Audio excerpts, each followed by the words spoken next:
This is the most significant document we've seen. It's the sort of Bible of Trump foreign policy. It's one of the most seismic documents of Trump's presidency. It's confirmation of a changed worldview. It's America ripping its own mask off, saying we're all the worst things that our enemies always said we were. It is America amazing, Russia and China kind of neutral, we don't really worry about them too much. But then it says Europe bad. We're not partners or allies anymore, we're vassals. And if we twitch a tail, we're going to be punished beyond imagining. And it makes Europe more vulnerable than we've been in our lifetime.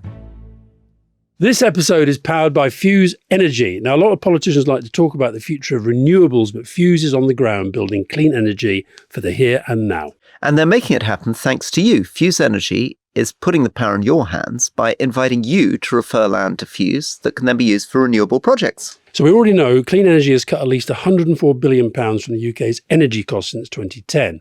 But Fuse wants you to benefit directly from the green revolution. That's why you can win £2,000 for a successful land referral, be it your land or somebody else's. Land that is 20 acres or over could be transformed into the renewable backbone of this nation, benefiting all of us for generations to come. I'd love to know how many of our listeners have 20 acres of land. We should maybe find out.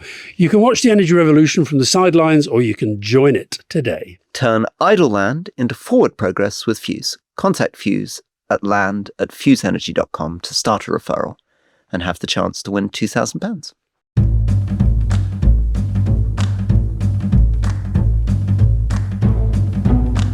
Welcome to The Rest is Politics with me, Rory Stewart. And me, Alistair Campbell. And Rory, we're going to devote the whole episode to the US national security strategy. You and I both read it. We've read it several times. I think it's one of the most seismic documents of Trump's presidency. It's confirmation of a changed worldview, and it's one that we're all of us going to have to deal with. And I think it's going to confront all of us with some very, very difficult decisions. Politicians, all of us. I think this is a really, really important document. So I think it's sensible that we devote the whole episode to it today. Although it's had quite a lot of coverage, I'm not convinced that people have really woken up to just how seismic and how big this thing is. It's consistent with a lot of the things that we've heard. It's consistent with Project 2025. It's consistent with America First. It's consistent with J.D. Vance's speech in Munich last year.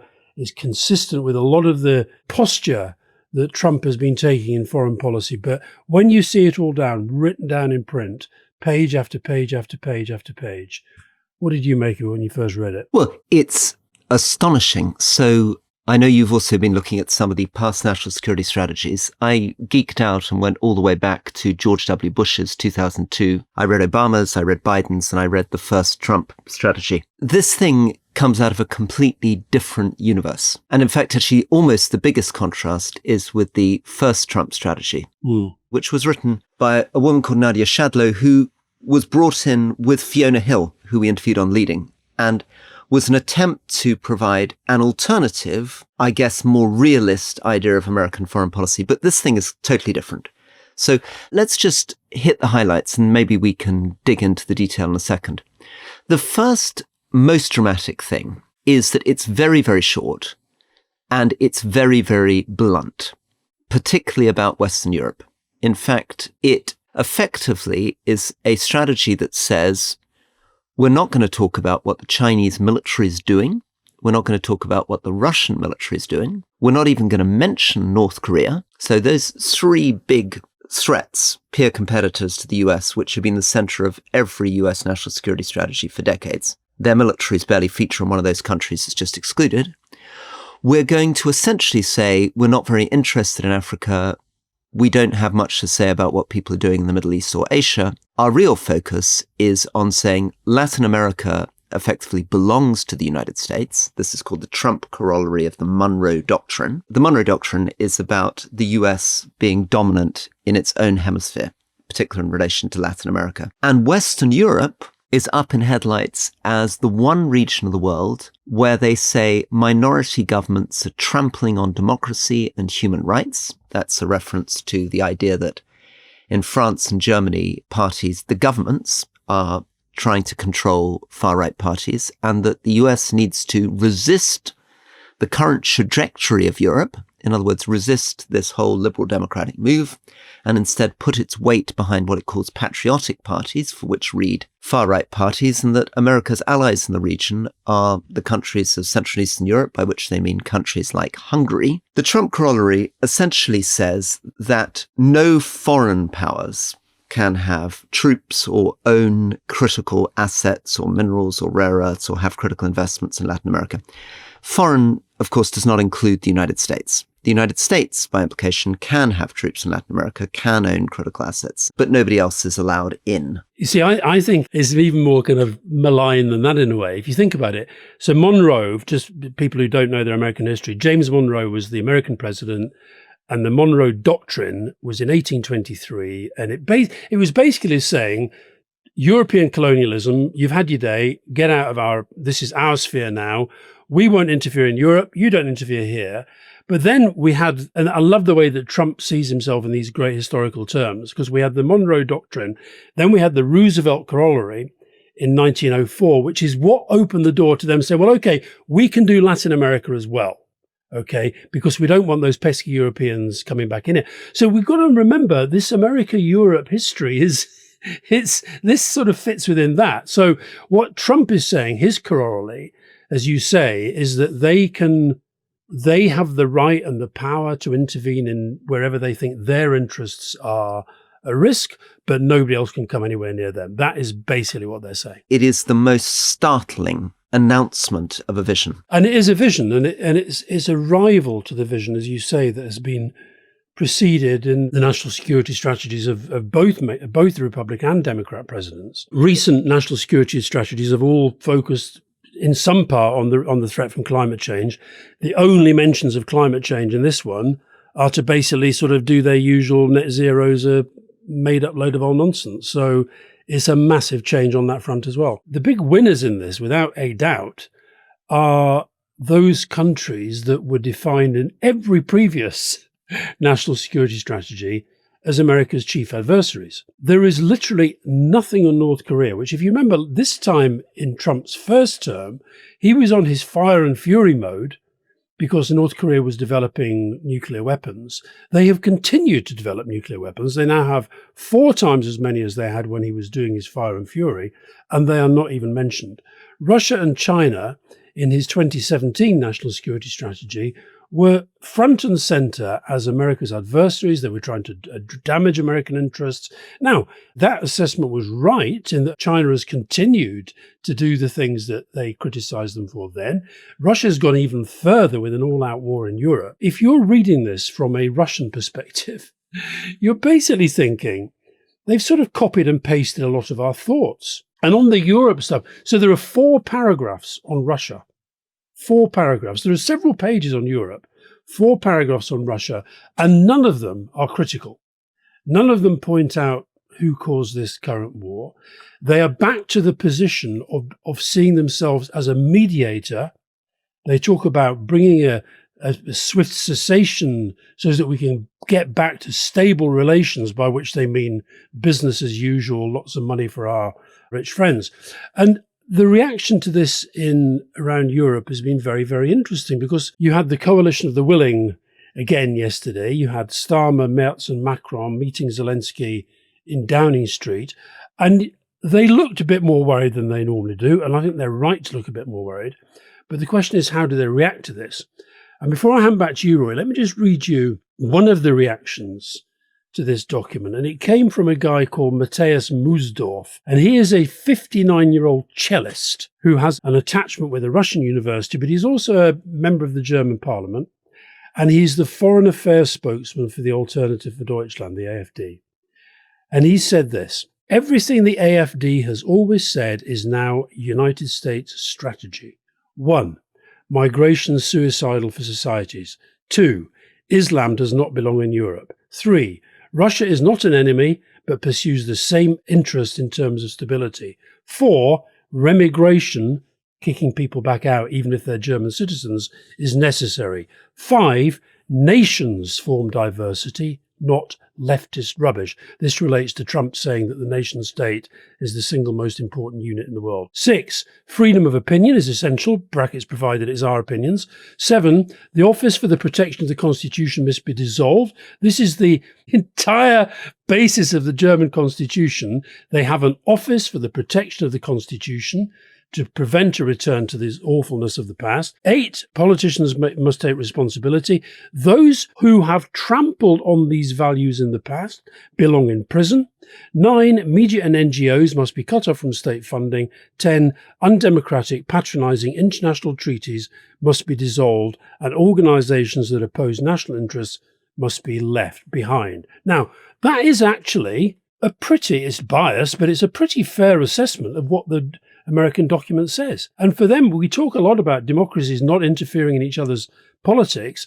The Americans have interfered directly now in the politics of every single European country by saying these are the parties that they want to win. I'd like to take a second just to look at the history of these national security strategies, because I think it's difficult to see how radical Trump 2 is without quite getting them. So you can almost see the whole story of American power in these strategies. These traditionally are very complicated interagency processes where the State Department, the Department of Defense, the CIA, and many, many others, US Treasury, feed into a very complicated process.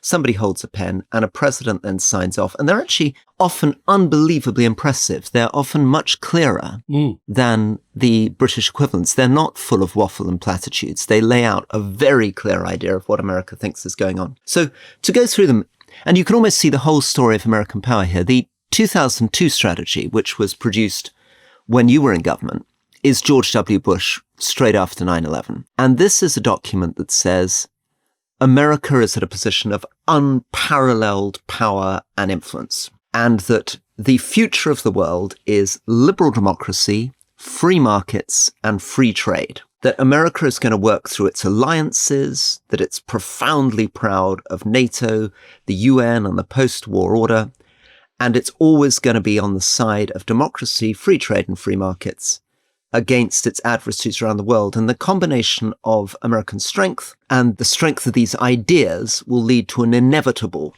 push of democratization. Fast forward, we then get Obama in 2010, just 8 years later. And suddenly the national security strategy is a very different America. It begins actually with much more of a sense of American weakness. This is just after the financial crisis. So Obama is saying security for the US actually begins with fixing things at home.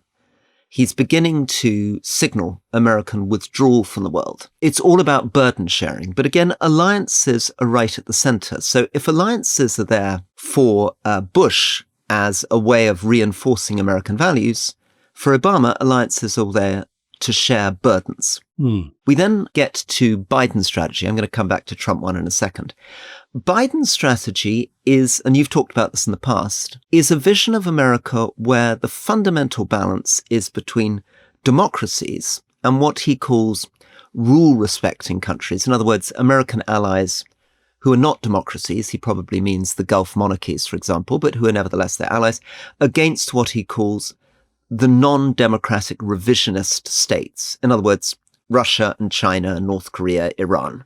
And that strategy is all about alliances, and it's all about accepting that the world can't be stopped at borders. So it emphasizes climate change, it emphasizes pandemics, of course, things like COVID and Ebola, transnational terrorism, and the way that actually we're in a global world that has to work together. But the most interesting one of all, and I'll finish on this, is if you get to that extraordinary first Trump strategy. The first Trump strategy is an attempt to define a realist strategy. Those other ones that I've described so far are pretty idealistic. They're all about democracy, liberty, international institutions. This one is the best attempt, for me at least, to provide a plausible conservative vision of American foreign policy. It's one that would actually resonate with the type of Tory that I would be. And it says, look, America can't do everything in the world. We have to be prudent. We have to think about our own national interests when we're doing development projects. We have to emphasize how America can benefit. But it then says, in the end, we have to call out evil where we see it. We have to recognize that America's generosity has been good for America. So it tells the whole story. This is Trump 1, tells the whole story since the Second World War in terms of America setting up these international institutions, funding NATO generously. But it says that has been good for American security and prosperity. It says we may not be able to do everything and help everyone, but that doesn't mean that we can help no one. It says there is absolutely no moral equivalence between our democratic allies in Europe and countries like China and Russia. So it's actually about trying to bring a defense of the post-war liberal order and the American national interest together. And that is what's all gone out of the window. We're now in a world where America is basically saying in the strategy, and it says it again and again on every page, America is going to be the most powerful country in the world, the richest country in the world, the technological leader, the unparalleled military. We're going to dominate the globe. Nobody can touch us. There's going to be no risk. We're going to be completely invulnerable. And we're going to do it with no alliances, no partnerships, no international institutions. We're going to be the most powerful country in the world, and we're going to do it alone by drawing up drawbridges around us. And that paradox, the fact that you're trying to, on the one hand, dominate the world, and on the other hand, say you want to have nothing to do with the world, is the problem that runs through the whole document. Yeah.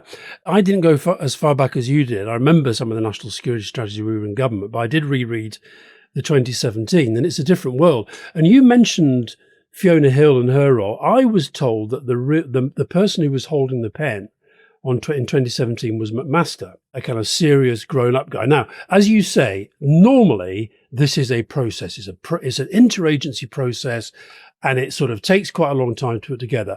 You have the feeling with this one that they've basically, and this is the power of somebody like Trump and the clarity with which he communicates himself, even with all the inconsistencies.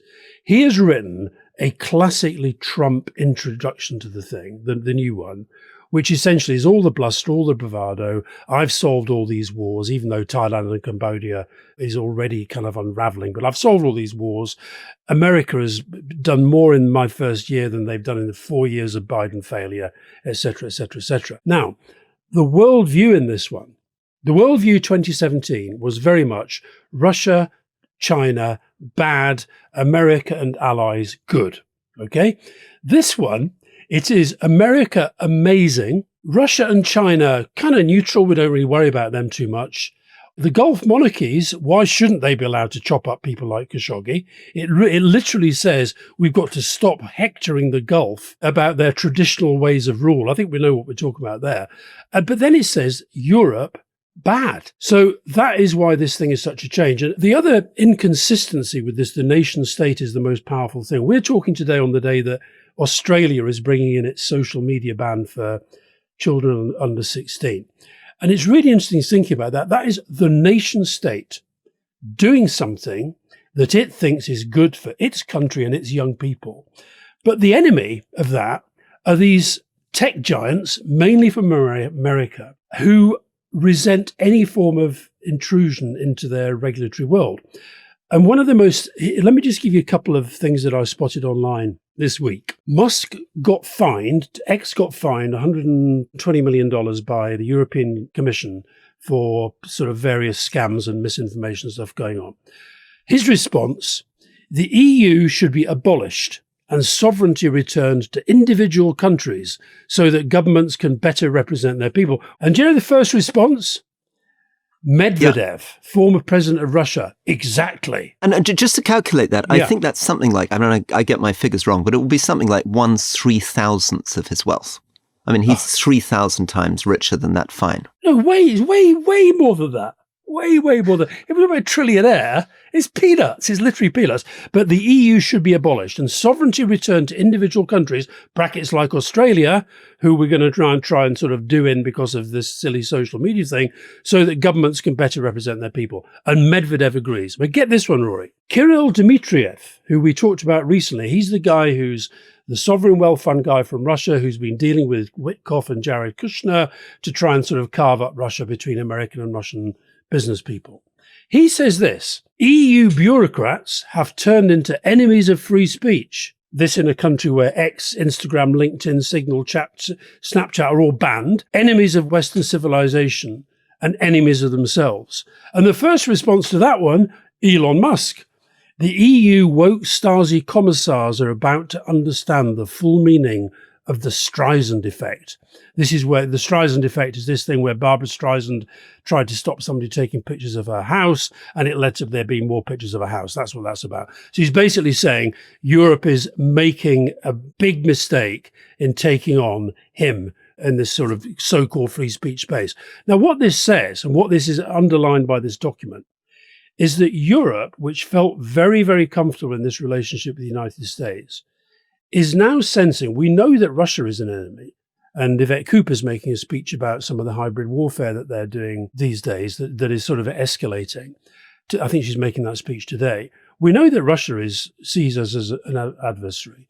But what this document says is that America is looking at Europe in a similar vein. And the reason I pointed to the body language at this meeting yesterday of Starmer, Macron and Merz is that at some point, we are going to have to confront this. And the reason they don't want to confront it now is partly because we are still reliant on American intelligence in Ukraine. We are still reliant on the ability to buy the weapons that we need to help Ukraine from them.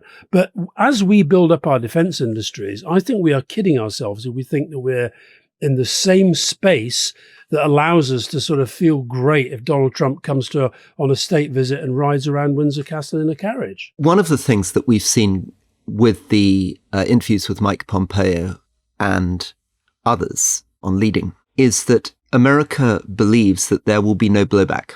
There'll be no resistance. So this is a document that effectively says we can insult our allies, we can humiliate them, we can tell elected governments that they're minority governments abusing minority rights, that we can support far-right parties against our elected partners, and there will be no consequences.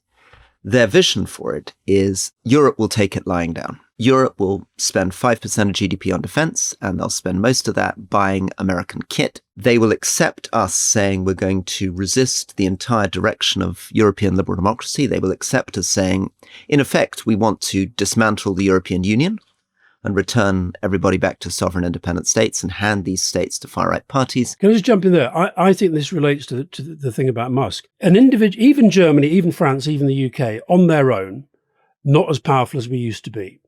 The only body in the world, I think, that's showing a bit of intent and the competence to take on some of these tech bro billionaires and trillionaires, in Musk's case soon to be, is the European Union and the European Commission. That is why they have set themselves the target of seeking to destroy it. And I think we should understand that is what this is about. This is about trying to destroy the one international organization that still believes in the rule of law, that still believes in human rights, that still believes in international law. And we have taken it for granted that America would always believe in those things too. And that belief has gone. So they believe that we have no alternative, that we're just going to have to tolerate being humiliated, weakened, financial pressure. We're also going to accept opening up all our economy to American tech. We're going to come and support them in their policies in the Pacific and put our troops behind them. You know, look at what they're proposing on Gaza, which is no American troops on the ground, but the British are going to provide 1,500, the French will provide 1,000, the Norwegians, the Germans will all put troops. We'll just do what we're told. We're not partners or allies anymore. We're vassals. And if we twitch a tail, we're going to be punished beyond imagining. We're going to be hit with tariffs. And they're going to reveal that our entire tech stack depends on the United States. We got a little hint of this. We didn't cover it completely, but do you remember when these sanctions came in against the head of the International Criminal Court? America shut off all his email accounts. Microsoft, a private company, was ordered by the United States government, because this guy had been sanctioned by Trump, to essentially shut off his entire access to data, IT, the computer system. They've just done this to UAE. They've come in and they've said to UAE, you cannot balance us against China. You are going to be 100% US integrated in every aspect of your AI, data, and tech from one end to the other. And if there are any Chinese components, we're going to shut you down. And UAE has caved. And they will rely on being able to pick off country against country. And they'll feel, well, we're doing it pretty effectively. They're not holding together. It's not as if we stood up for Canada. It's not as if we stood up for Europe. We thought, oh, well, okay, we'll get our 10% deal and we'll let Europe be screwed. Europe's not standing up for Switzerland. Switzerland gets hit with 37% tariffs, poor old Switzerland. Oh dear, Canada's being hit. Oh dear, Japan's being hit. South Korea's being hit. We're not holding together at all. So their gamble is, you and I will say, this is outrageous. Our vassal slave status is being revealed. But if you're Pompeo, you just shrug and say there's absolutely nothing they're going to do about it. They're going to have to do what they're told. And they may have a point, but it's very hard not to think, if you look at this in a kind of historical sense, that there's an awful lot of arrogance and hubris going on. And I think that's what you objected to when we interviewed Pompeo. I should just say, by the way, I think I'm right, Rory, I think I heard Francesca Albanese, who interviewed on Leading, the UN rapporteur on the Palestinian occupied territories, where she's had a verified status removed on social media platforms, getting buggeration in relation to bank accounts and all sorts of stuff. So this is clearly a game that they're playing. Just quickly on this one, Asa, because I'm obsessed with this. We covered that stuff around decarbonising the fleets. Yeah. So there was this meeting in London, 10, 15 years' time, what sort of vessels you buy. And America sabotaged it. But I only just realised that talking to diplomats who were there, American officials, and I heard this directly from diplomats there, came up to individual officials from individual countries and said, if you don't vote for us, you're not going to get a visa to the US and we're going to shut down your bank account. So this very naked, America controls the dollar, America controls the financial system, America controls the tech stack, and we will use it to actually threaten individual diplomats at negotiations. Yeah. Okay, Roy, let's have a quick break and then back for more. As the year draws to a close, it's time for our annual reminder that even in an age of political noise and division, one national consensus still stands firm. Roast potatoes. Oh, God, all this British stuff. If you're wondering, however, what to buy the politically obsessed person in your life this Christmas, might I gently suggest a year's membership to The Rest is Politics Plus? It's the thoughtful kind of present. Ad-free listening, bonus episodes, early access to Q&As, book discounts, and perhaps I think most interesting, it's our mini-series, available only to members, focusing on the world's most complex characters and topics. We've already explored Rupert Murdoch and J.D. Vance, and we're doing many more subjects to come. So think of this as a civilized gift to allow families to disagree agreeably over Christmas. What could be nicer? And if you've left it until Christmas Eve, as I fear I often do, the great thing is it's digital. No queues, wrapping or panic. The membership lands neatly in their inbox on Christmas Day. So spread a little political peace and goodwill. Head to therestispolitics.com and click Gifts. Welcome back to The Rest is Politics with me, Alistair Campbell. And me, Rory Stewart. So we mentioned last week that Marco Rubio, the Secretary of State, didn't go to NATO, even though the regular foreign ministers meeting, he was the only ones. And they all turned up, apart from Rubio. He sent the deputy, this guy, Christopher Landau. And I've been checking into him as well. So I'm thinking, well, maybe he's just a kind of, your average deputy and he'll just sort of, toe the line with you. He said this, when these countries, and, I think we say these countries, there's a hostility there already. He's talking about Europe. When these countries wear their NATO hats, they insist that transatlantic cooperation is the cornerstone of our mutual security. But when these countries wear their EU hats, they pursue all sorts of agendas that are utterly adverse to US interests and security. Censorship, they're obsessed with this nonsense.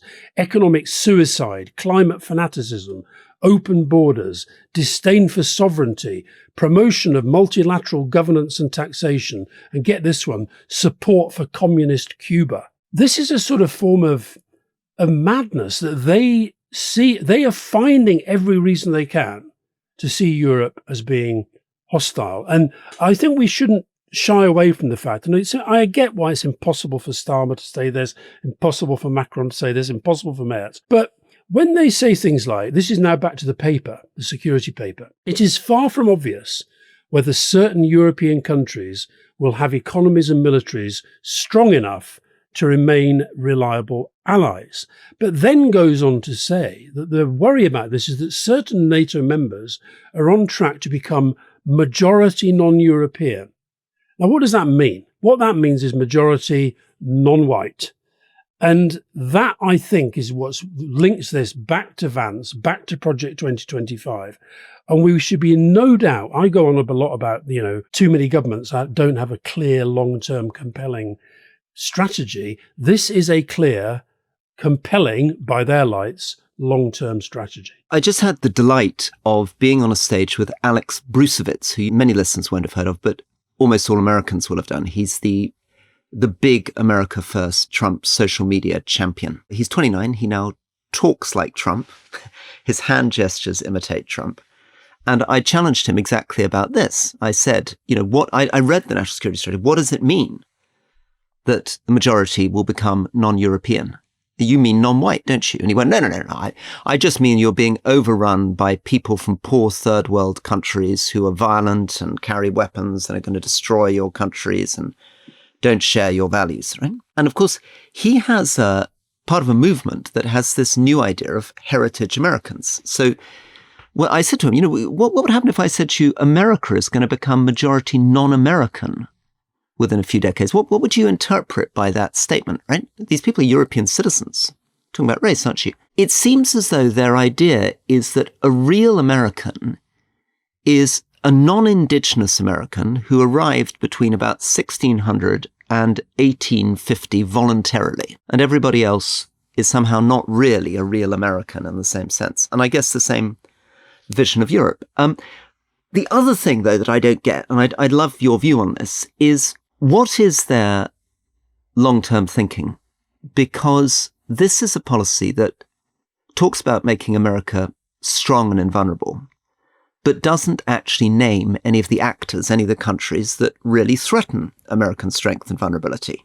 China, Russia, North Korea. Instead, what it does is it weakens allies and probably, I think, turns allies into adversaries. It dismantles organizations like the European Union, rearms countries in Europe, gets proto-fascist parties like the AfD into Germany, hands them big defense budgets, so creates a Europe with heavily armed nationalist governments without any European Union cover on it, and therefore creating a much more dangerous, unstable, conflict-prone world, which will give huge opportunities for Russia if it wishes to increase its influence in Europe. So all of this over the medium term makes America weaker, much more exposed, much less secure.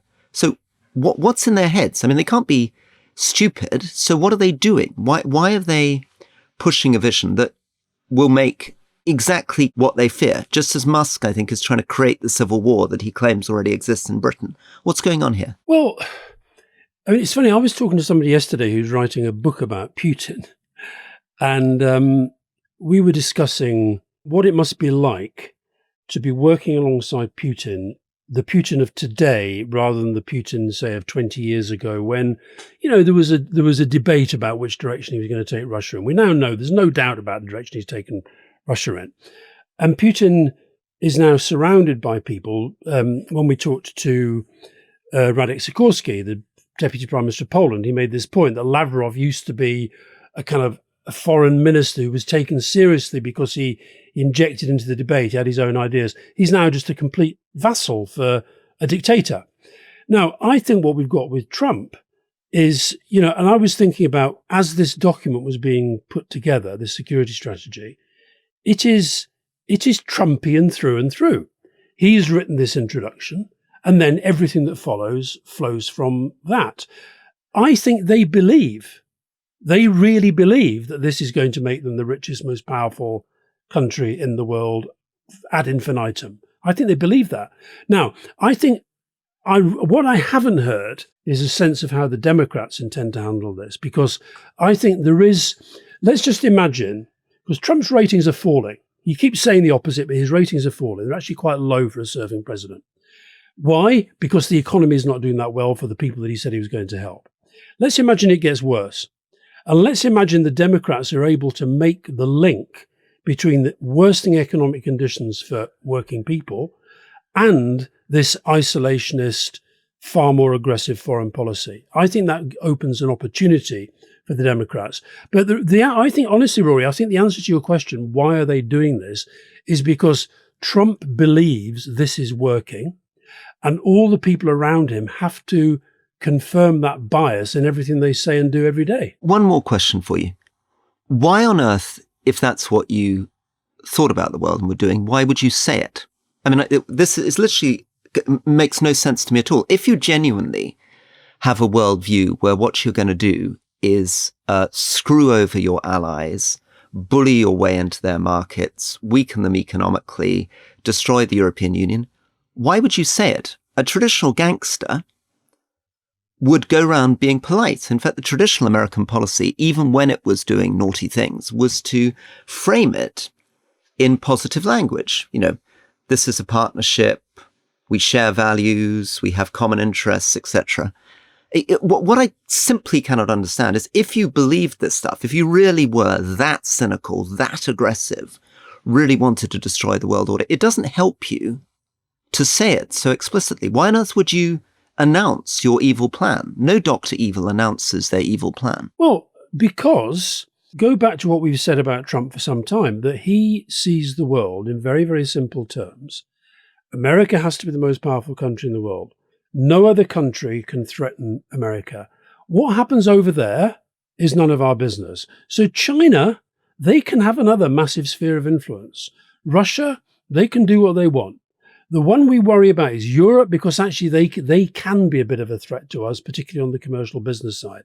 So Russia and China, they've read this report and they've thought, yeah, we like that. Maybe domestic audience, authenticity, playing well with the MAGA base. I mean, maybe even if it's a mad thing to do to signal to Europe what you're about to do to them, maybe they're less concerned actually with the real impact of this, just more interested in creating media chat, provoking, keeping the whole reality TV show going. But if you go back to what you said about Mike Pompeo, I think they will sit there and think, you watch, the Europeans won't fight back on this. So yesterday, for example, Keir Starmer made a point when talking about Ukraine, about how grateful everybody was to Donald Trump for taking this forward and getting us as close as we have. Now, Merz, to be fair to him, he basically said there's a lot in the American paper that we really disagree with. Now, I think that is a better way to approach this. I think we have to call this stuff out, even though there's a risk to it. But the other thing, Rory, I wouldn't underestimate, part of me doesn't want to say this, but I think we've seen enough of Trump now to know that the guy's a complete narcissist. He believes that he's popular in the polls. He believes that the American economy is doing better because of tariffs. He believes that every country in the world sits there thinking, we just want to be like America. And on the thing about where the pen was held on this one, I mean, there are various sort of versions of this, but I know that it's quite a lot. I sort of do detect the worldview of Stephen Miller for sure. But somebody who kind of is pretty well plugged in told me that the guy holding the pen in the latter stages was a guy called Andy Baker, who is National Security Advisor to Vance and Deputy National Security Advisor to Trump. So in quite an interesting position where he's covering both bases. And he is the guy who apparently in the pre-Munich was the one who was persuading Vance, we've already really go for them, really go for Europe and really go for Ukraine. Now, there's been a consistency to that. And I think that they'll be sitting there thinking, this is about American power. As you say, it is blatant and open now. We've said this, when he says America first, he totally means that, okay?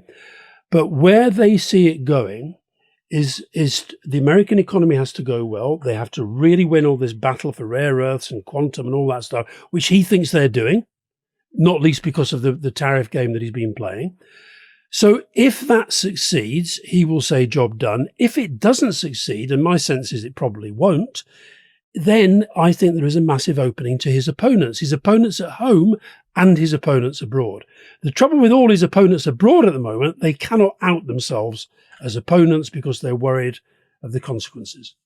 Does that make sense? Yeah, I think that does. I mean, my final thing, which is maybe too mad, is I sometimes wonder whether there isn't a sort of, that at some level they don't desire chaos. That if you, subconsciously, maybe they're bringing on the Gotterdammerung. They're accelerating the whole thing. They're people who feel, I mean, some of the tech bros talk about this explicitly, that they thrive in chaos. If you were to say, but you're creating a more violent, unstable, nationalistic, conflict-prone, heavily armed world. There's part of them that's like, yeah, better than managing decline slowly. Let's have the apocalypse. Let's have the Gotterdammerung. And let's produce a national security strategy that brings it on. They're like an aging prize fighter that wants to go out and sort of kind of blaze of dramatic madness. I've used this phrase before about Trump, strategic chaos. You're sort of carrying on. You've got a few points that you never divert from. America first. Only I can resolve this. America's the most powerful country in the world. He's got a few things that he says every single time he makes an outing. But surrounding it is chaos. That's always been the case with Trump. But there is a strategy to it. That's the point. And I think what we're seeing here is the strategy that you and I have talked about a lot, that Europe has actually seen coming. And I mean, Tim Snyder, who we interviewed, and who's like us, very critical of Trump and what have you, but he wrote a very interesting piece. I can't remember where I saw it, but he basically pointing out there are within this document literally direct echoes of the Russian equivalent in terms of the ideological direction that it's pointing to. And so I think we've just got to accept, I think, that this is a seismic change. It's a strategic change from their perspective. We can argue about whether that's sensible from their perspective or not, but it is real. And it makes Europe, I think, more vulnerable than we've been in our lifetime. I think you can see that in the desperation in that meeting yesterday. Yet another coalition of the willing. Yeah, but what are we actually going to do? The answer to that is all we can do is build up our own defences, our own defence industries and develop them and keep trying to buy time with Trump. But every step so far, you were one of the first people to point this out. You said, listen, I think ages ago you said, we might just have to face the fact that in the Ukraine war, he's on Russia's side. Well, yeah, and that's become clearer. This is why I feel we're going to talk in question time about reform and their funding, and we've talked a bit today about the AfD. What Russia is banking on is that conventional politics, which is now being fueled by Trump and this document, across Europe will lead to the fall of Macron replaced by the hard right, Merz replaced by the hard right, Starmer replaced by the hard right in the UK. Meloni already, I mean, she's, doing quite a good job of not being as hard right as we thought she'd be, but she's still a very, very right-wing politician. They were talking in this document about countries. They don't even say what they were. So, that we're having to rely on these unstable democracies, they call them. Whether they meant Romania, whether they meant Poland, I don't know what they meant. But they basically are saying we want to call out their weaknesses, get their weaknesses exploited by the hard right. And that is a massive, massive, massive change. And, I don't think we are waking up to it enough. And I think we've got our public, those who are tempted to vote for these hard right parties, a way of saying, I don't like Keir Starmer. This is now, I think, a kind of a generational battle about not just what sort of country we want, what sort of world do we want. There's another line, this is me speaking very much as a Brit, that really leapt out at me. Let me just read you this sentence. America is, understandably, sentimentally attached to the European continent and, of course, to Britain and Ireland. And I thought that was a fascinating piece of writing because basically it's saying, reminding us we're no longer part of Europe. Ireland, of course, is part of the European Union, but we're Britain and Ireland. But it's also sort of, I don't know if this is me being a little bit paranoid, a little bit too defensive, but I sort of felt that was a way of saying, you lot don't really matter that much. And if you think about the whole special relationship thing, this is virtually the only time that the United Kingdom itself is mentioned. So America is understandably sentimentally attached to the European continent and, of course, to Britain and Ireland. There's one small one on that. I think one word, a pompous word here, is this whole question of legitimacy. In other words, the way that traditionally we thought about soft power is that it's very important for countries like the United States to have a degree of legitimacy, to have values, to have allies, to have partnerships, because those things actually make you stronger and safer. Other people have often, since the Second World War, tried to tear the mask off the United States and say it's nothing but a brutal neo-imperial power imposing its will on its vassals. And it's been very important for America to deny that and say, no, that isn't the nature of our relationships with the world. And that's really helped it. It's helped it build coalitions of allies. It's helped it project its values. It's used rules-based international institutions in order to achieve a level playing field for American businesses, for American security. What's so odd about this document is it's America ripping its own mask off, saying, we're all the worst things that our enemies always said we were. We are completely naked and transactional. These people are not our allies. They are our vassals that will do what we say. And in doing so, they're basically suggesting there's no point in soft power. There's no such thing as legitimacy. There's no such thing as values, that it's possible to rule the world through simply asserting your strength. And that's never been true historically. It's a mad vision. The Roman Empire didn't do it. The British Empire didn't do it. Ming Dynasty China didn't do it. And there's a very good reason why you don't do that in the world. Yeah. You began by saying this is the most significant document we've seen. And I think it is. It's the sort of Bible of Trump foreign policy. I think it's astonishing that they've chosen to rip the mask off and be quite so explicit. I think it's mesmerizing that the Vance contempt for Europe and the sheer aggression is put on paper in this way. And I think it suggests some very, very interesting things about the way they operate, that they can be that clear. But we're now in a world in which there can no longer be any doubt and shimming around, no longer people saying, oh no, Trump doesn't really believe that. That really isn't what their foreign policy is.